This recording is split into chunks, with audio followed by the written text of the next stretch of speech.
Terutama pada pelaku bisa mengenai kuliah teknologi penyiaran dan teman-teman yang saya pelajari. Terima kasih. Iya, saya di sini jadi membahas tentang teknologi dari broadcast satelit. Ada yang sudah pernah mendengar tentang berarti selama materi kemarin itu kalian gimana? Mendengarkan tapi tidak paham. Kalian ini gimana? Mendengarkan materinya ulir tapi masuk wil tidak paham.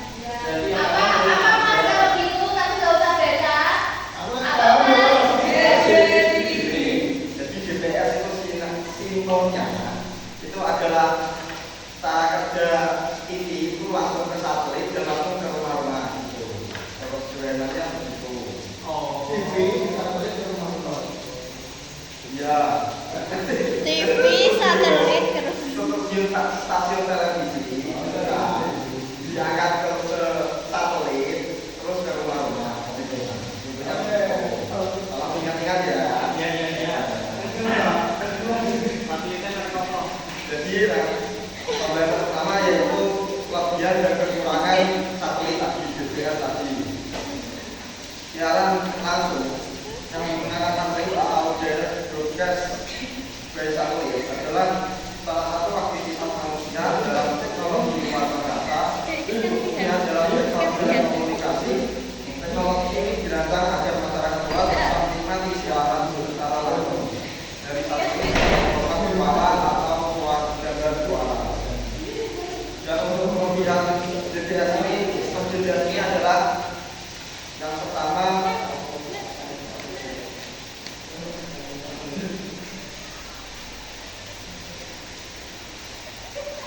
adalah mampu mencapai lokasi-lokasi yang sulit diakses oleh sistem komunikasi biasa.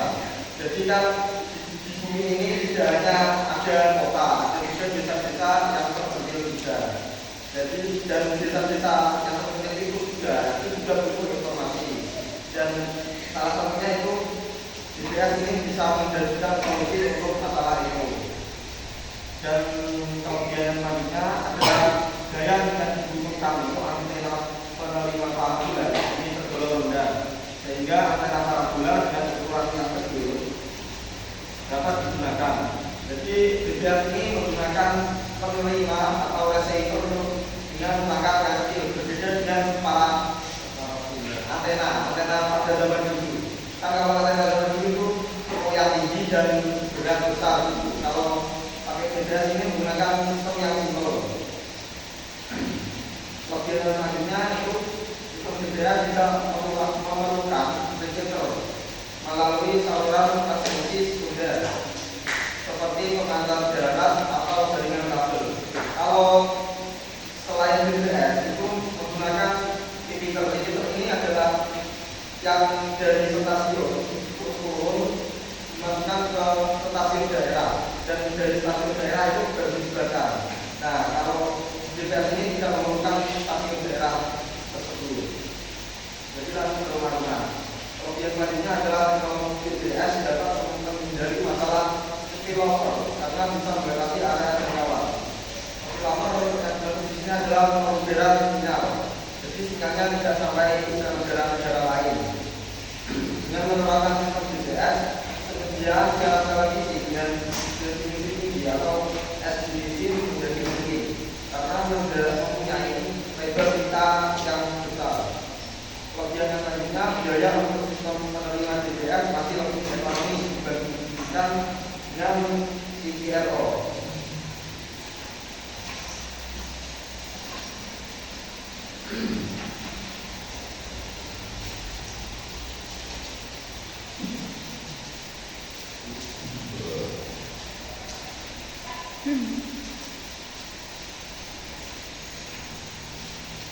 Dan yang selanjutnya adalah kekurangan dari sistem GPS, yaitu rentan terhadap cuaca. Yang GPS bisa terganggu atau hilang saat mengalami cuaca buruk seperti angin ribut, gampang terpengaruh oleh juga cuaca. Dan kekurangannya adalah memerlukan garis pandang langsung. Antena parabola perlu memiliki jalur pandang yang tanpa halangan menuju satelit. Halangan fisik seperti pohon yang sangat tinggi atau gunung dapat mengganggu penerimaan sinyal. Ini lebih ke yang zaman dulu. Dan yang selanjutnya waktu tunda. Dalam komunikasi data berarah seperti internet satelit, jarak yang jauh yang harus ditempuh sinyal menuju dan dari satelit geostasioner menyebabkan waktu tunda atau dinamakan latensi yang lebih tinggi dibanding dengan jaringan darat. Jadi terdapat jeda latensi yang lebih tinggi dibanding dengan yang langsung menggunakan darat tanpa satelit. Dan sistem kerja DBS ini adalah siaran satelit merupakan bentuk komunikasi yang dipancarkan atau diturunkan kembali oleh stasiun luar angkasa dengan tujuan untuk diterima secara langsung oleh publik, baik secara individu maupun kelompok. Sistem ini mampu menjangkau rumah-rumah penduduk tanpa memerlukan stasiun di sebagai berantara. Siaran televisi dipancarkan langsung dari satelit memiliki jangkauan yang sangat luas. Dengan hanya 3 satelit, siaran ini dapat menjangkau hingga 90% dari total permukaan bumi. Oleh karena itu, secara langsung melalui satelit DBS memiliki banyak manfaat. DBS umumnya menggunakan satelit yang berada pada orbit geostasioner dan transponder dengan daya tinggi, sehingga sinyal yang diterima cukup kuat untuk diambil oleh antena parabola yang relatif kecil, contohnya 45 sampai 90 cm, dengan menggunakan frekuensi U-band atau C-band untuk proses transmisi. Jadi ada gambar di dalam makalah itu sistem kerja dari sistem DBS secara fungsional.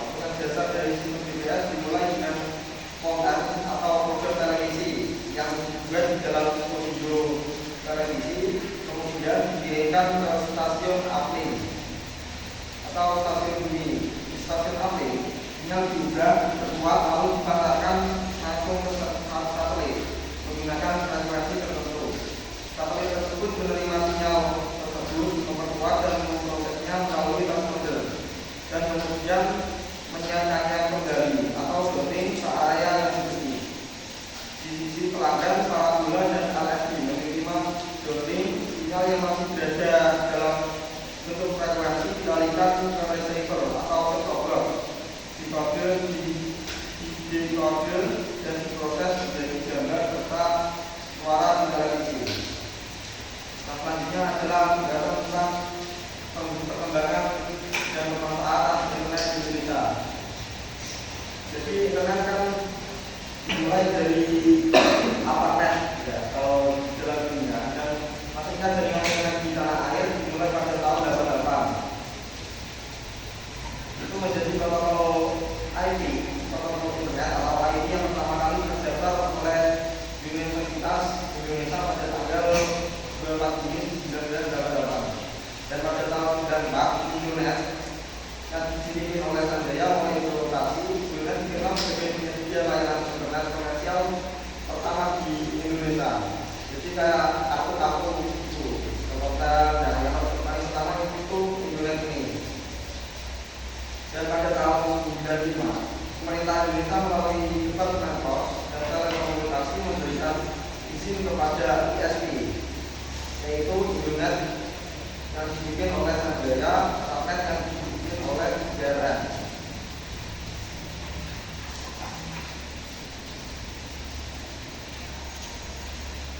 Jadi beberapa BTS di Indonesia seperti Larissa mulai menawarkan layanan akses internet ke luar negeri dengan menggunakan remote browser link di Amerika Serikat. Jadi ini modelnya remote browser ini kayak pas lagi kayak ada teks gitu. Jadi awalnya begitu, dan perkembangan terbaru yang harus diperhatikan adalah tentunya tren menuju e-commerce dan warung internet yang saling mendukung, membantu masyarakat bisa untuk lebih terintegrasi dalam dunia informasi. Dan untuk pemanfaatannya teman-temannya itu seperti penjualan melalui online, pendaftaran ke perguruan tinggi secara online, terus pendaftaran ke PNS melalui internet. Semua ini berkat kemajuan teknologi internet di Indonesia. Hampir semua kegiatan masyarakat di Indonesia ini mulai memanfaatkan teknologi internet. Bahkan layanan internet mulai menjangkau daerah-daerah terpencil. Yang selanjutnya, kerawanan dan isu keamanan internet di Indonesia. Meskipun jumlah penyedia ISP atau yang kartu-kartu internet pun semakin banyak, sektor internet di Indonesia masih harus menghadapi berbagai masalah besar, antara lain akses internet yang tidak merata,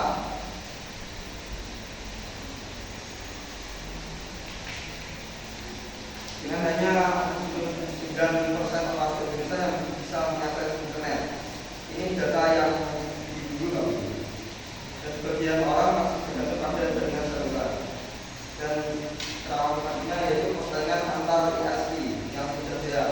Kalau jumlah ISP meningkat, keseluruhan pendapat sektor ini justru menurun karena persaingan harga yang sengit membuat tarif internet semakin murah. Terus kenaikan jumlah pelanggan tidak signifikan, tapi jumlah ISP yang malah naik, tidak sepadan. Lebih banyak ISP di pasar yang sama sehingga keuntungan semakin berkurang. Yang selanjutnya adalah infrastruktur yang tidak efisien dan tertumpuk. Terlalu banyak ISP di satu lokasi menyebabkan infrastruktur menumpuk. Kabel-kabel di jalanan juga semakin padat, namun pemerataan akses masih menjadi sebuah isu. Penggalian infrastruktur terus terjadi karena kurangnya koordinasi di antara penyedia layanan. Dan isu-isu yang sering beredar di Indonesia itu terdapat phishing, yaitu perangkat digital yang sulit diidentifikasi, seperti pada link dengan memanfaatkan email atau alamat palsu untuk mendapatkan data sensitif seperti informasi login dan lainnya yang sering dikirim di media sosial. Isu yang selanjutnya yaitu ransomware, penyandera data yang merugikan. Jadi ini melalui aplikasi dan bersembunyi, lalu mengambil data-data yang ada di dalam device. Yang selanjutnya yaitu malware, kemudian spyware, dan jenis malware baru dapat menyusup tanpa deteksi melalui aplikasi tidak resmi atau lampiran yang ada di email. Jadi malware ini juga menyebabkan kerusakan pada email dan bentuknya data. Yang selanjutnya yaitu di DDoS, banyak layanan utama yang di Indonesia terkena dampak serangan distributed denial of service. Selanjutnya yaitu isu kebocoran data dan cybercrime. Yang contohnya itu ada data-data KPU, biasanya terdapat cybercrime di dalamnya ketika pemilu. Terima kasih, itu saja yang saya sampaikan. Sesi yang selanjutnya yaitu sesi pertanyaan atau diskusi. Silakan yang ingin bertanya dan diskusi.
Tanya Mas ya.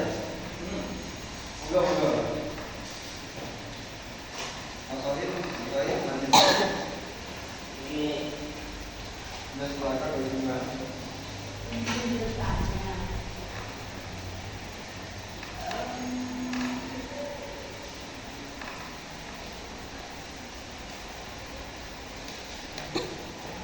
Ini mengalami juga kan kalau itu bisa proses transmisinya di dalam menggunakan referensi gap. Kemudian ini sebenarnya kalau gap.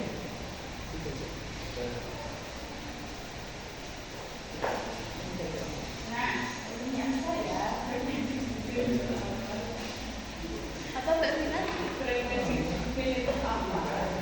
Dan kenapa transmisinya dipakai itu UBS itu? Mungkin bisa dijelaskan prosesnya.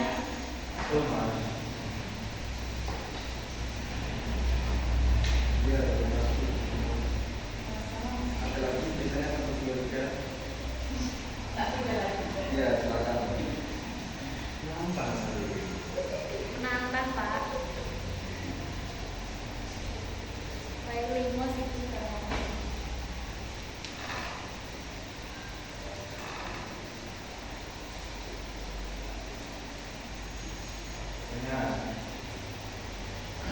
Maka kan apa namanya daerah Bukit satelit ini kan belum kayak ada beberapa tempat yang belum berjamaah gitu kemungkinan karena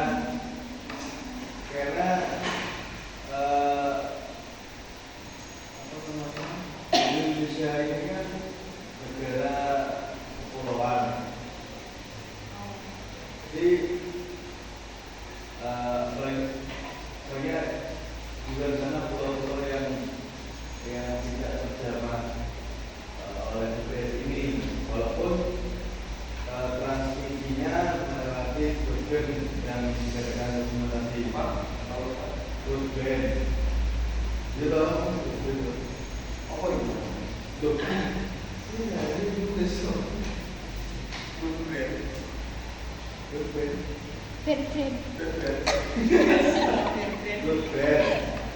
Ben.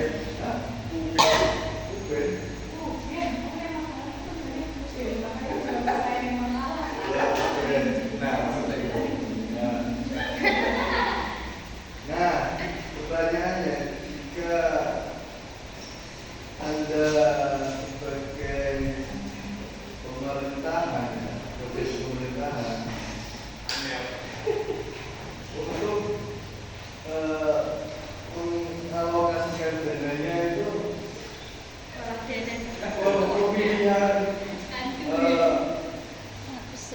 apa di DBS ini, memilih DBS ini atau memilih jaringan fiber optik yang dimana DBS ini kemungkinan bisa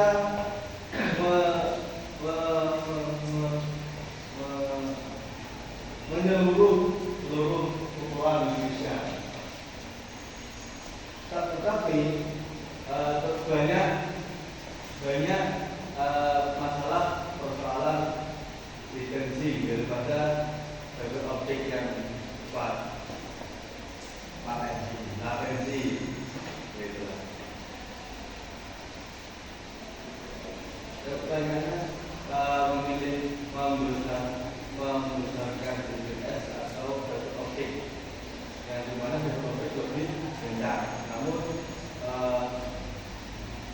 harus apa namanya titik satu atau titik lainnya itu saling berdekatan, tidak menjulur lah dari posisi.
e-commerce-nya seperti apa?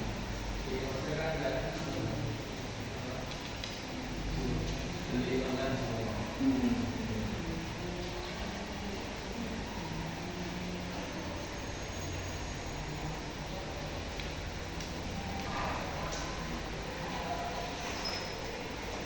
Kali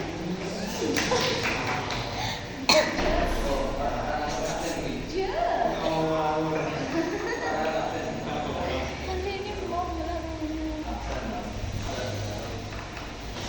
lupa nang nggak kita.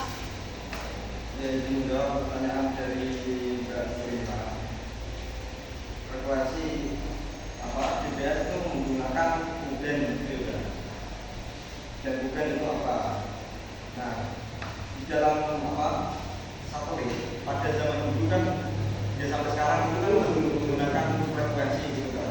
Frekuensi itu kayak sinyal yang memberikan kasus seperti itu. Kalau dulu pembahasannya Mbak itu Mbak Hanem, Mbak Hanem itu kan ada satelit Palapa. Nah satelit Palapa apa? Oh ya. Masa video loh. Ada satelit Palapa kan. Nah satelit Palapa itu hanya digunakan untuk komunikasi telepon kayak gitu. Itu menggunakan C-band. Nah kalau C-band ini menggunakan frekuensi yang rendah yaitu 4 sampai 8 GHz. Jadi ada benar. Nah kalau yang DBS ini sudah menggunakan dengan band atau kabel biasanya untuk yang paling update dari ini. Nah itu menggunakan kemudian itu menggunakan 12 sampai 18 GHz untuk siaran TV dan internet. Jadi untuk pengirimannya juga cepat, tidak seperti yang Palapa itu kan gitu. Jadi kayak itu jenis tingkatan apa frekuensinya. Nah rata-rata yang DBS ini menggunakan frekuensi Uben atau kabel yang paling update. Gitu. Itu satelit namanya apa mas satelitnya? Satelitnya itu kayaknya ada. Ya. Satelitnya apa mas? Apa? Kalau satunya apa konektornya? Sampai sip. Ya, sepertinya ada kekecewaan. Tapi komunikasi gitu. Tapi rata-rata memang kalau CBS itu menggunakan satelit-satelit yang terdahulu seperti untuk telepon gitu. Nggak tahu sih kalau rata-rata.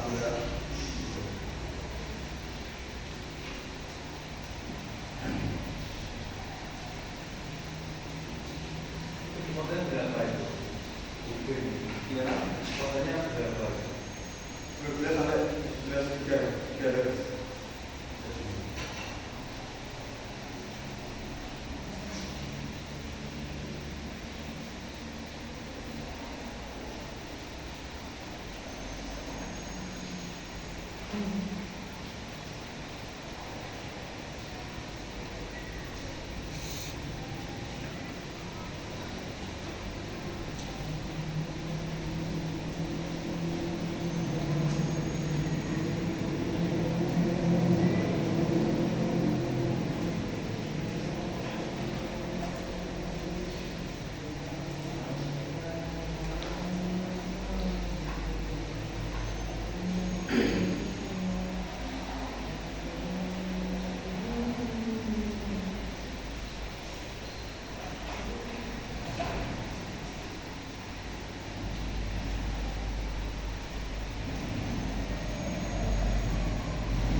juga di stasiunnya itu stasiun apa? Satelit. Satelit apa? Itu ada dari Kavisian itu menyewa satelit Measat 3D Measat? atau Measat. Iya. 3D atau SES 9. Dan untuk next parabola itu sewa parabola SES 9 juga. Jadi satelit ini itu digunakan untuk beberapa itu lah, kayak beberapa parabola itu loh. Bukan satu parabola itu satu satelit. Jadi ada satu satelit itu digunakan di banyak channel-channel juga. Jadi di luar angkasa ya tidak satu stasiun ini tidak satu gitu. Tapi tadi menggunakan modelnya itu menyewa transponder. Nah di dalam satelit itu kan banyak transponder juga. Nah di dalam transponder itu dapat banyak parabola kayak gitu, kayak sinyal-sinyal terus satelit TV gitu. Berarti satelit TV dengan satelit telekomunikasi beda. Beda. Kalau satelit telekomunikasi itu pada zaman dulu salah apa gitu. Kalau Oh, zaman dahulu saiki jono satria lho, cuy. Satelit kan satria baru lho. sebetulnya, kan yang baru. Yang paling baru diterbangkan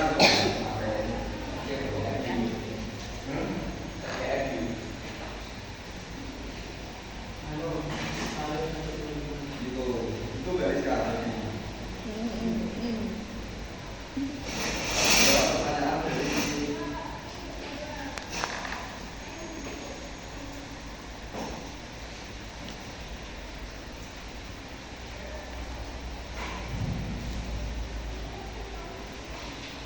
Ada pertanyaan dari Mas Putra tadi itu kalau sebagai pemerintah itu bagaimana lebih menyebarkan yang mana gitu kan?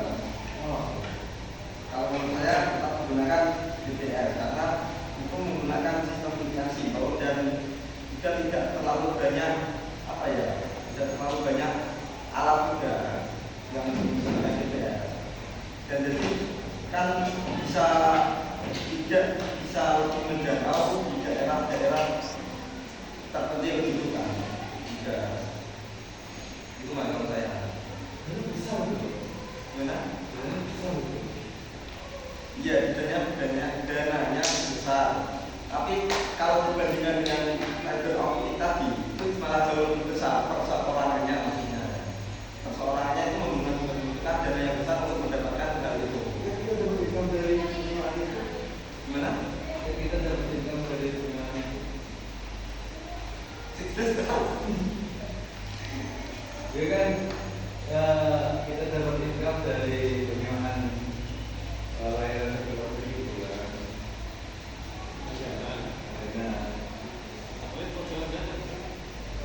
Ya, karena itu sama-sama pelajaran kan.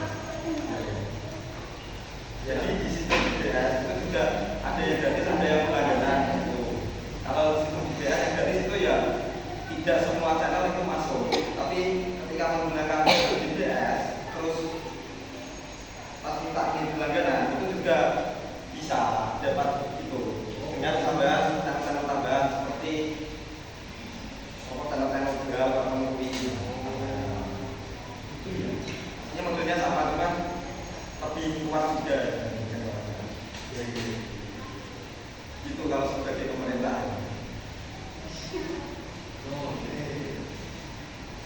Apa kita punya pendapat sendiri sebagai pemerintah? Baru sih.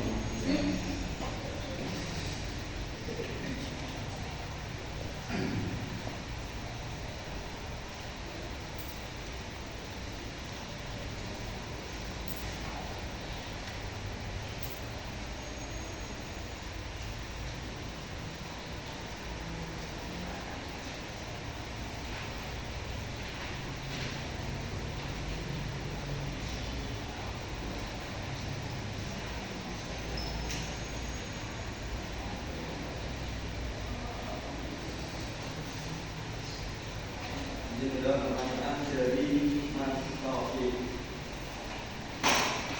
Sudah tadi ya.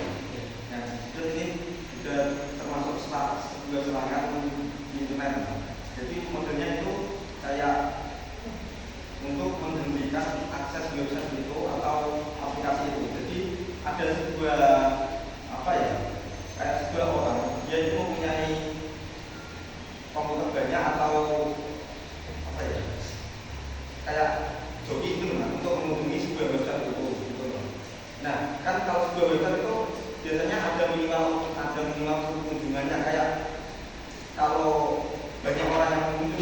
user itu akan lemot atau nge-lag atau gimana gitu. Nah, serangan ini tuh hampir sama kayak gitu, tapi dibuat perseorangannya gitu untuk memilihkan layanan digital itu tadi. Nah, yang diserang itu juga e-commerce atau publik. Seperti contoh itu yang diserang penargetan situs pemerintah seperti pada DPR RI pada 2010, terus situs KPU 2024, terus situs maskapai Citylink dan penyedia tiket.com itu pada 2016. Jadi kayak serangannya itu dikunjungi oleh banyak orang gitu mas. Padahal aslinya itu satu orang tapi dikunjungi. Jadi hasilnya itu biasanya itu menjadi lemot gitu. Kayak gitu. Ini penjelasannya. Jadi nggak khusus e-commerce. Gimana? Nggak khusus e-commerce. Nah, ada. Ini sebagai contoh nih mas. Banyak layanan e-commerce yang di Indonesia dengan rencana Jawa. Ini sebagai contoh saja dan deskripsi.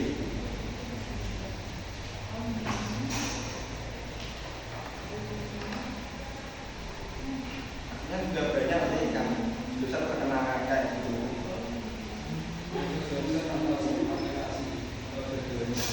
Ya, banyak bisa.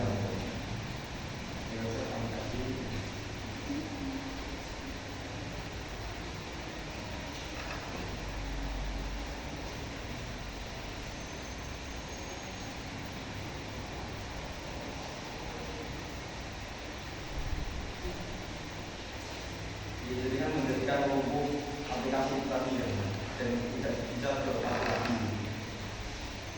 Bisa cuma ya lama.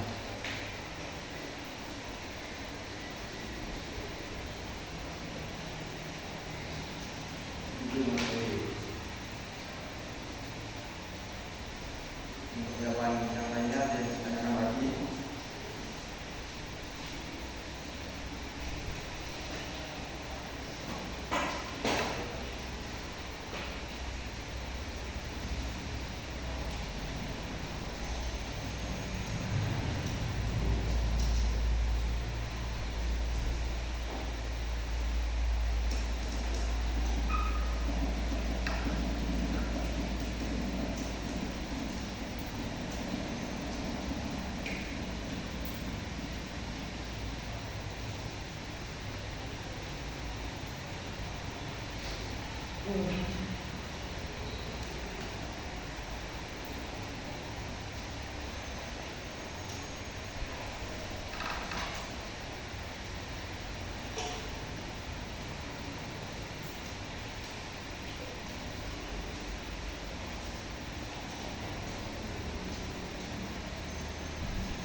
Oke, karena tidak ada yang ditanyakan lagi dan sudah terdengar semua, saya simpulkan.